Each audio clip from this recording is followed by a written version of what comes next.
오늘 이사야서 61장 1절서부터 3절까지 우리 다 같이 합독하시겠습니다.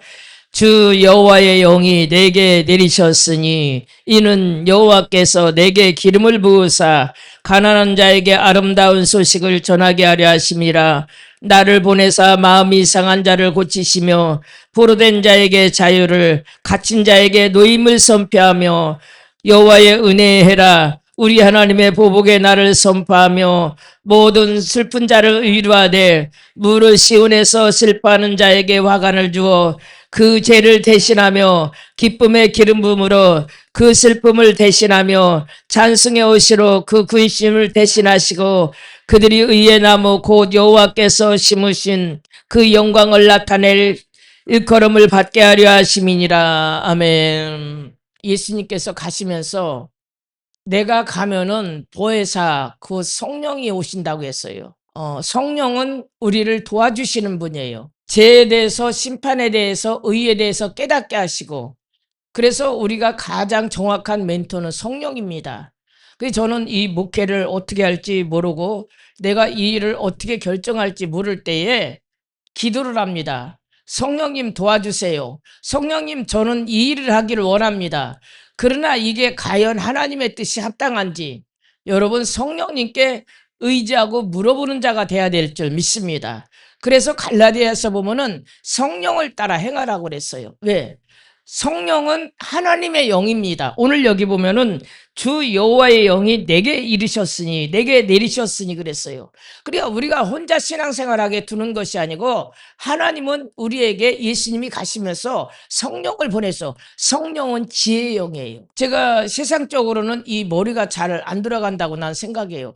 근데 이 영적인 지혜는 어떤 때는 팍팍팍 돌아갈 때가 있어요. 그래서 우리가 이 성령님을 인정하고 환영하고 성령 충만하면은 슬픔 가운데서도 기쁨이 임하고, 성령 충만하면은 미워할 수 없어요. 왜? 하나님의 영이기 때문에. 근데 오늘 이사야 선지자는 뭐라 그랬습니까? 예언하셨죠? 주의 영이 내게 내리셨으니 주 여호와께서 내게 기름을 부으사. 우리가 이 예배를 정신 차리고 마음의 문을 열고, 이게 지금 하나님이 이 시간에 이 자리에 성령의 기름을 붓고 있습니다. 그게 우리의 심령에 흘러 들어와야 돼요. 우리가 하나님 앞에 아멘 아멘 사모하는 마음으로 받을 때 그 성령의 기름 부음이 눈에 보이지 않지만 우리에게 돌아와서 우리가 신앙생활을 할 수 있는 힘이 되고 능력이 되고, 우리에게 기름을 부으면 어떤 자가 일어납니까? 가난한 자에게 아름다운 소식을 전하게 하셔요. 이 신학을 하게 되면 교회사를 보면은 이 기독교 국가가 대개 다 선진국이에요. 다 잘 살아요. 이게 뭐냐면 그 다음에 천주교, 그 다음에는 잡교를 얘기를 하고 있죠. 그리고 우리나라가 6.25 전쟁 나고 그렇게 어려웠었는데 옛날에는 다 구제를 받아다 구제 옷을 입고 구제 음식을 받아다 먹고 그랬는데, 기독교가 들어오고 나서는 어머니들이 밤새워 기도하면서 우리나라가 경제 세계 5위, 6위가 됐어요. 이게 뭡니까? 가난한 나라가 부자가 된 거예요. 제가 더 보면은 제가 처음에 집사 시절에 전도를 했을 때 다 가난한 자들이었어요. 근데 전도를 해서 지금 그들의 열매를 보면은 저는 누가 잘 됐다 잘못했다 신경 안 써요. 왜? 마태복음 7장에 보면은 열매를 보아 그들을 알지니 그랬어요. 나는 어떠한 열매를 맺는 건가? 그게 제가 한 것이 아니고 주의 성령이 가는 곳에는 병든 자가 치유받고 귀신 든 자가 떠나가고 못 살던 자가 잘 살게 되고, 이게 하나님의 영의 역사입니다. 그러니까 오늘 여기 보면 가난한 자에게 아름다운 소식을 전하게 하려니라. 그러면서 나를 보내사 마음이 상한 자를 고치시며, 지금 이 시대에는 마음이 정신병자들이 그렇게 많고 공황장애가 그렇게 많고 우울증 환자가 그렇게 많아요. 왜? 이 세상이 점점 사단이 때가 가까운 줄 알고 악한 것들이 그렇게 많습니다. 근데 주의 성령이 임한 곳에는 마음이 상한 자에게 그 마음에 뭐라 그랬습니까? 마태복음 5장에 심령이 가난한 자는 천국이 저희 것임이라고 그랬어요. 제가 집사 시절에 처음에 예수를 믿고 옥탑에 100에 5만 원짜리 살았어요. 시댁은 제사를 6을 지내고 친정은 5을 지내고 장순의 큰며느리에 남편은 허구한 날 술 먹고 마음에 기쁜 데가 어디 있어요? 근데 교회 와서 기도를 하면 하나님이 그렇게 기쁨을 주셔요. 교회 와서 그렇게 기도하면 하나님이 평안함을 주셔요. 이게 뭡니까? 성령의 역사예요. 그리고 주변에 옛날에 어느 아저씨가 그래. 집사님, 내가 그분이 나중에 목사가 되셨는데, 집사님, 내가 그 집사님 커피 한 잔을 사주고 싶어. 내가 그때 예수를 믿은 지 2년 됐을 텐데. 그래서 왜요? 그랬더니 내가 집사님을 보면은 얼굴이 천사 같아. 해같이 빛나. 그게 제가 얼굴이 이뻐서가 아니고 마음이 평안하니까는 이 우리의 얼굴은 내면으로 나타나는 거예요. 아무리 이쁜 여자도 마음이 기쁨이 없으면 그게 얼굴로 나타나요. 저는 강화문에서 박규신 권사님을 만나려고 정류장에서 야, 여자 중에 내가 봐도 그렇게 이뻐. 진짜 이쁜 여자가 어디 빠진 데 하나 없이 이쁜 여자가 지나간더라고. 야, 진짜 이쁘다. 그게 뭐 이성으로 이쁜 게 아니고 야 진짜 잘생겼다. 근데 버스 정류장에서 서 있고 있는데 주님이 그래요. 그 영을 보여주는데 그 안에 구더기가 보글보글한 거야. 근데 성령님이 그래요. 야, 저 사람 기생이다. 그래서 내가 사람은 외모도 아름다워야겠지만 마음이 아름다워야 되겠구나. 왜 그 아저씨가 나보고 커피를 사주겠다고 하겠어요. 교회 갔다 오면 맨날 핍박받아요. 친정과 시댁에서 핍박해요. 근데도 그 핍박 속에서 누가 계셨습니까? 성령님이 함께 하셨어요. 여러분, 성령님을 인정하고 환영하고 모셔드리고, 근데 귀신의 역사는 어떻게 합니까? 불화를 갖다 줘요. 미움을 갖다 줘요. 다툼을 갖다 줘요. 이 교회를 깨지게 하는 것은 귀신 역사예요. 교회를 안 되게 하는 것은 귀신 역사예요. 주의 일을 방해하는 것도 귀신 역사예요. 그래서 우리는 성령을 힘입어 귀신을 쫓아내면 하늘나라가 너희에게 이미 임하였다고 그랬어요. 내가 요즘에 좀 저녁에 기도를 하고 저기 걸어갔다 와요. 걸어가면서 그래요. 하나님, 내가 기쁨으로 살게 하옵소서. 행복함으로 살게 하옵소서. 평안함으로 살게 하옵소서. 옛날에 어느 미국의 선교사님이 왔는데 미국의 유태인인데 그렇게 부자래. 근데 무슨 병이 걸렸냐면은 잠 못 자는 병이 걸렸대. 99칸인데 하나는 일본식, 하나는 한국식, 하나는 이태리식, 하나는 미국식. 99칸이면 집을 얼마나 잘 꾸며놓고 침대 방안을 얼마나 장거를. 거기에 평안함이 없어요. 주의 성령이 계신 곳에 평안함이 있는 줄 믿습니다. 그래서 성령을 힘입어 귀신을 쫓아내야 돼요. 제가 처음에 전도할 때요, 온전한 사람 별로 안 왔어요. 마음이 상한 자, 묶여있는 자, 병든 자, 가난한 자, 이런 사람들이 와서 같이 기도하다 보니까 마음이 상한 것이 치유받고 가난이 떠나가고 병마가 떠나가고 이러한 자들이 오늘 보면은 잘 살게 되는 줄 믿습니다.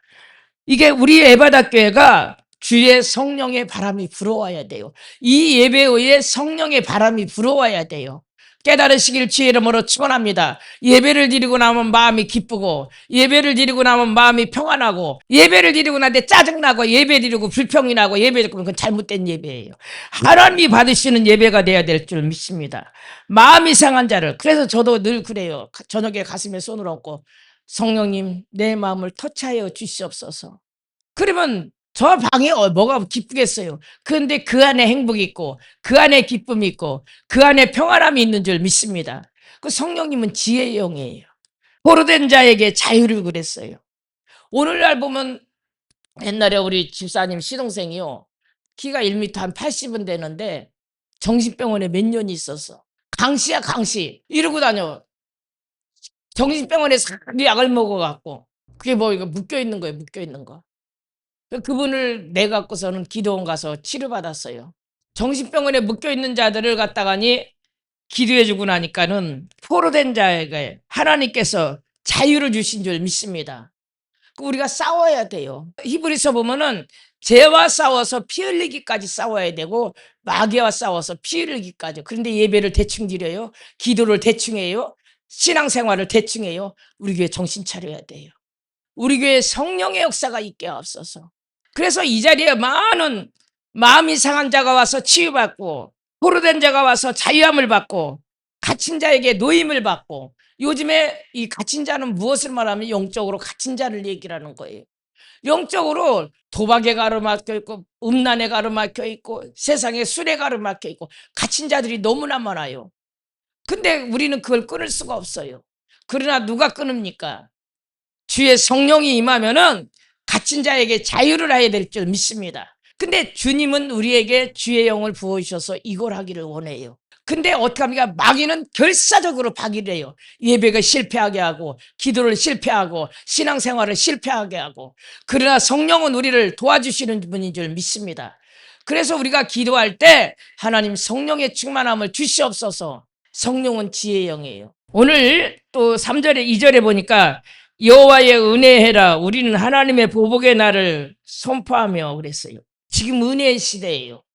뭐라 했습니까? 은혜 받을 때 은혜 받으라고 그랬어요. 여러분, 은혜의 때가요, 항상 있는 게 아니에요. 어떤 분들은 걱정하기를 한국의 영계의 은혜의 문이 내가 은혜의 문이 닫혀지지 않도록 기도해야 돼. 성령과 거스린 일은 하지 말아야 돼요. 데살로니가전서 5장에 뭐라 했습니까? 성령을 소멸하지 말며. 성령은 소멸한 뭡니까? 성령은 거룩한 영이에요. 성령은 깨끗한 영이에요. 우리가 더러운 말하고 더러운 활기내고 화부리고 짜증 부리고 할 때 성령은 소멸해요. 우리가 능력을 아무리 받았다 할지라도 혈기 확 부리고 나면 다 쏟아버려요. 지금 은혜 받을 때문에 저는 이 자리에서 어떤 때는 낮에 남몰래 몇 시간씩 앉아서 기도합니다. 하나님이 성전에 은혜가 있게 하옵소서. 이 자리에 오는 자에게 은혜가 있게 하옵소서. 제가 집사 시절에 여기저기 다니면서 은혜를 많이 받았어요. 근데 저는 다닐 때는 몰랐어요. 근데 하나님이 갈 때마다 은사를 하나씩 주시더라고. 그러니까 은사는 뭐냐면은 은사를 한꺼번에 주시는 경우도 있고 하나씩 주시는 경우도 있어요. 이것을 갖다가니 김장으로 말하면 포기를 김치를 갖다가니 장독에다 차곡차곡 싸놓으면은 늦은 겨울이 되면 끓여서 맛있게 먹어요. 그러니까 그때는 내가 돌아다닐 때는 몰랐는데 내가 어떤 때 알겠냐니까 사역을 해보니까 알게 돼. 병든 자가 치유받고 귀신 들린 자가 떠나가게 되고 매인 것이 풀어지고 닫힌 것이 열어지고. 그래서 우리가 은혜를 받을 수 있도록 애를 써야 될 줄 믿습니다. 선포하며 모든 슬픈 자를 위로하되. 제가 아프고 나서 참 마음이 어떤데 내가 슬플 때가 있었어요. 근데 그건 주님이 주시는 마음이 아니더라고. 슬픔은 성령이 주시는 마음이 아니에요. 아, 내가 속았구나. 이 신음을 물리쳐가면서 하나님 내 마음에 평안함이 있게 하옵소서. 성령은 평안의 영이에요. 성령은 기쁨의 영이에요. 성령은 행복한 영이에요. 제가 처음에 예수를 믿고 100에 5만 원짜리 사는데 옥탑에 여의도 아파트 50평 사는 사람 안 부럽더라고. 그래서 내가 우리 친구 옆에 있는 애기 엄마가 있었어. 애기 엄마한테 그랬어. 그 애기 아들이 희한이야. 근데 이제 생각하니까 희한이 엄마 왜 그랬더니 나하고 나이가 동갑인데 여의도 50평 사는 사람은 안 부러워. 그러니까 걔가 그래요. 나중에 가서 제가 미쳤다고 그랬대. 왜? 아니 제가 생활비도 없이 아파트 100에 5만 원짜리 사는데 여의도 아파트 50평 사는 사람 안 부럽더라. 근데 나중에요. 기도원에 가서 은혜를 받고 오는데 세상에 구름을 타는 기분이야. 그 나중에 그 친구가 나중에 가서 그 얘기를 하더라고. 정구역장이 그런 얘기를 할 때 쟤 미쳤다고 그랬대. 아니 제가 생활비도 없는 애가 여의도 아파트 사는 50평 안 부럽냐고. 근데 자기가 그 은혜를 받고 나니까는 그때 가서 자기가 나한테 사과하는 마음으로 얘기하더라고. 그때 정구역장이 아파트 50평 사는 사람 안 부럽다고 했을 때 내가 정구역장 뭐 미쳤다고 그랬대. 근데 자기가 그 은혜를 받고 나니까는 정구역장 마음이 은혜가 되더래. 성령은 어떤 영입니까? 슬픈 자를 위로하는 영이에요. 우리가 되게 전도를 해보면요. 자식 때문에 마음이 상한 자가 돌아오게 되고 남편 때문에 마음이 상한 자가 돌아오게 되고 대개 보면 그냥 교회 나오는 사람이 없어요. 저는 몸이 아파서 교회를 나왔어요. 그러니까 가족 때문에 어떠한 사건 때문에 마음이 슬퍼서 돌아온 자가 주의 성령을 받으면 의를 받게 되고 그 사람들이 큰 일꾼이 되는 줄 믿습니다. 오늘 3절에 보니까는 무릇 시온에서 슬퍼하는 자에게 화관을 주며 슬퍼하는 자에게 기쁨의 화관을 주며 그 죄를 대신하며 기쁨의 기름 부음으로. 내가 이것을 체험한 것이 우리 어머니 돌아가시고 입관하는데 그 장례식장은요 시체를 놓고 요물해 놓는데 자식들 보는 데서 다 묶어요. 7마디를 묶는데 나중에 이제 얼굴만 남겨놓고 자식들 보고 인사라고 그러는데 우리 형제 10명에다가 이제 며느리들 이제 뭐 사위들 다 조카들 해놓는데 나는 여기 엄마가 이렇게 누워 계시면 여기 있었어요. 그 우리 엄마들이 언니들이 엄마 어떡해 그들은 이제 욕으로 그러는 거야. 7마디를 이제 자식들 보는 데서 묶으니까 시체를. 근데 갑자기 영의 눈이 열리면서 예수님이 오시더니 엄마를 안고 가시더라고. 그게 어때 최고의 슬픔의 자리예요. 예. 부모는 하나님 다음에 엄마는 사랑한 대상이잖아요. 근데 그 사랑한 대상이 떠날 때 얼마나 마음이 아프겠어요. 그 어느 누구도 위로가 안 돼요. 그러는데 갑자기 영이 열리면서 예수님이 이 양을 안고 가듯이 이렇게 안고 가시더라고. 안고 가시면서 주의 음성이 들리기를, 사랑하는 종아, 제가 엄마를 전도했거든요. 이 땅에서는 내 어머니가 네 양이었지만은 이제는 내 양으로 내가 안고 가노라. 그러면서 하늘을 안고 올라가시는 거예요. 근데요, 순간 기쁨이 밀려오는데 저는 그래서 최고의 슬픔의 자리에서 최고의 기쁨을, 웃음이 나오기 시작하는데요. 이게 막 못 참겠는 거야. 막 배가 막 배꼽이 빠지도록 웃음이 나온 거야. 그 내가 거기서 웃으면 어떻게, 내가 그 사람들이 내가 목사인 줄 알았는데 제가 미쳤다고 그럴 거 아니야. 아니 엄마가 지금 저 관속에 들어가려고 내가 까까까까 웃으면 저거 완전히 정신병자죠. 그래 갖고 우리는 지혜로 와야 돼요. 뒤에를 보니까 저 의자가 있더라고, 저런 의자가. 그래 갖고 가만히 빠져 갖고 거기 앉아 갖고 얼굴을 가리고 있어요. 얼마나 웃었는지. 그래서 장례식을 슬픈지 모르고 엄마를 보냈어요. 지금 생각하면 우리 예수님이 저 정 목사가 엄마를 보내면서 육신적으로 얼마나 마음이 아플까. 그 자리에 하나님께서 성령을 보내서 그 슬픔을 대신하게 하며 찬송의 옷으로 그 근신을 대신하게 하시고, 저는 마음이 안 좋고 답답하고 속이 상할 일 있으면요, 찬송을 많이 해요. 제가 무슨 힘이 있겠어요. 지금 생각해 보면 내가 이러니까는 진짜 나는 사람 말도 못 들을 힘이지만은 하나님이 나를 통해서 주의 성령으로 말미암아 많은 영광을 나타나게 될 줄 믿습니다. 우리 6절 다 같이 합독하시겠습니다. 오직 너희는 여호와의 제사장이라 일컬음을 받을 것이라. 사람들이 너희를 우리의 하나님 봉사자라 할 것이며 너희가 이방 나라의 재물을 먹으며 그들의 영광을 얻어 자랑할 것이니라. 주의 성령이 임한 자는 하나님이 뭐라 했습니까? 너희들은 하나님의 봉사자야. 고린도서에 보면 손이 하는 일이 있고 발이 하는 일이 있어요. 우리가 7절 우리 다 같이 합독하시겠습니다. 너희가 수치 대신에 보상을 배나 얻으며 능력 대신에 목으로 말미암아 줄거할 것이라. 그리하여 그들의 땅에서 갑절이 나왔고 영원한 기쁨이 있으리라. 하나님이 보상해 주셔요. 우리가 주의 일한 게 헛되지 않아요. 뭐라 그랬습니까? 성경에 너희가 이 땅에서 핍박을 받되 금생과 내세에 이 땅에서도 보상을 받고 천국에서도 보상을 받게 된 줄 믿습니다. 우리 8절 물은 나 여호와는 정의를 사랑하며 불의를 강탈을 미워하며 성실히 그들에게 갚아주고 그들과 영원한 언약을 맺을 것이니라. 그들이 자손을 문나라 가운데 그들의 후손을 만민 가운데 알리리니 물을 이를 보는 자가 그들은 여호와께 복을 받은 자손이라 인정할 것이니라. 여기 양화진에 가면은 많은 선교사들 묘가 있어요. 나는 거기 가서 참 마음이 아픈 게, 한국에 와서 애를 낳아서 선교사님 자녀들이 1살짜리, 2살짜리, 3살짜리 그 무덤들이 많아요. 걔네들이 왜 한국에 와서 하냐면 이 집 대개 그 병명이 죽은 게 이질 장티부소. 옛날에는 화장실이 푸세식이었잖아요. 비가 오면 물이 넘어서 그 물을 먹고 나니까 이질 장, 그게 지금 생각하면 장염, 장티부소로 죽은 애들이 많아요. 그러면 거기서 끝내야 될 텐데 그 자녀들이 또 대신 한국에 선교사를 온 사람 많아요. 그들에게 그 여호와께서 복받은 자손이라. 아프리카에 선교사님들이 가갖고 4명인가 가서 그 식인종에게 다 죽였어요. 그러면 어떻게 보면 그 아내들은 자기 남편을 죽인 원수의 나라잖아요. 근데 때가 돼서 그 아내들이 4명이 신학을 하고 다시 그 아프리카 선교사로 들어갑니다. 근데 그 남편들은 식인종에게 잡혀서 죽음을 당했지만은 그 핏소리가, 아벨의 핏소리가 말하듯이 그 아내들이 4명이 신학을 하고 그 땅으로 다시 들어가 갖고 선교사가 됐는데, 그들이 우리는 당신의 남편을 죽인 자들인데 당신들이 어째 돌아왔냐고. 그러면서 그들이 마음의 문을 열고 회개하며 많은 전도의 열매를 맺게 된 줄 믿습니다. 그냥 한 알의 밀알이 땅에 떨어져 죽으면은 많은 열매를 먹는다고 그랬어요. 근데 많은 주일하는 사람들이 요즘에요, 내가 많은 사람들을 목사들 말 대화를 해봐요. 내가 안 죽으려고 그래요. 어찌하든지 내가 살려고 그러고 내 명예, 내 자랑, 내 의의 나타나려고 그래요. 그러나 한 알의 밀알이 땅에 떨어져 죽으면은 30배, 60배, 100배, 신명기 1000배의 결실을 맺는다고 그랬어요. 내가 죽어야 돼. 은혜 중에 가장 귀한 은혜는 내가 죽는 은혜예요.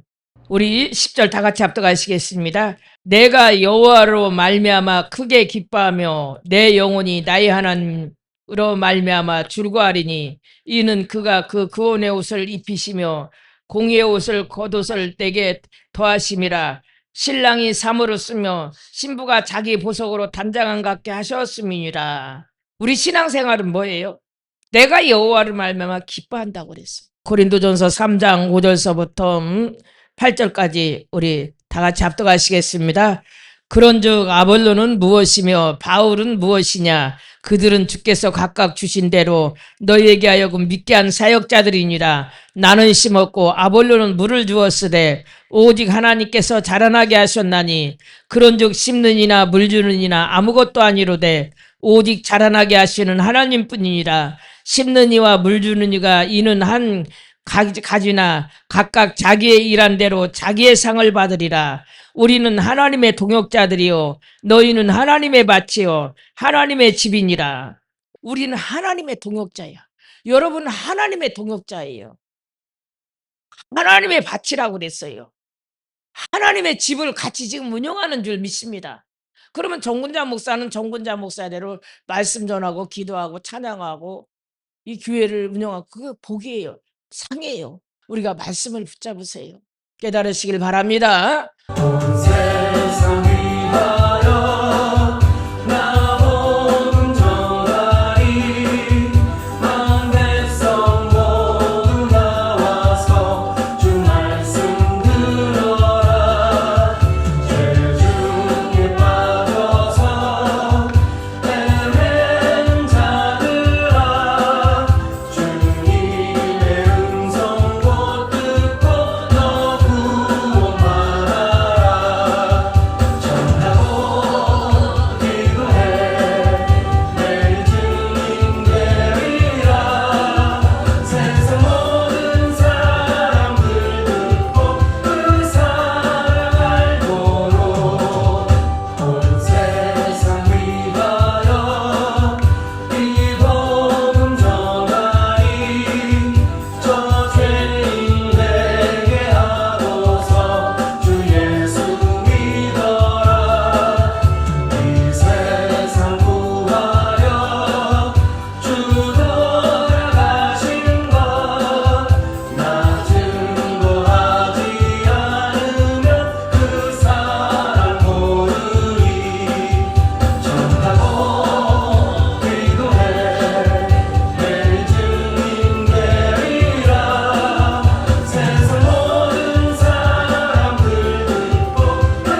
나